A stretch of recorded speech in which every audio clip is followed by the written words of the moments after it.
Nagkaroon ng special Chowking performance si Kim Chiu sa It's Showtime ngayong araw February 16, 2025.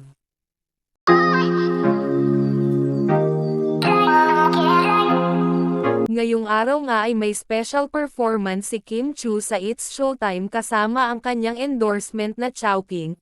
Ang special performance nga ni Kim ay ang paggunita ng Chinese New Year kung saan, ang Chowking ay isang kilalang Chinese food chain. Ipinagdiwang nga ng Chowking ang naturang event sa It's Showtime bilang pagsalubong nito ng kanilang bagong taon sa mga Chinese. Malamig Chowking pala kayo. Hi, Kim! Pero, Chowking pala doon. Saan na lang? Ate, balik kayo doon, hindi. Like, ano daw?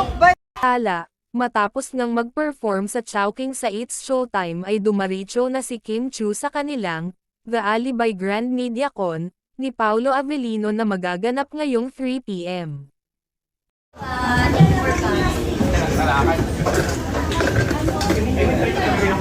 Ayan.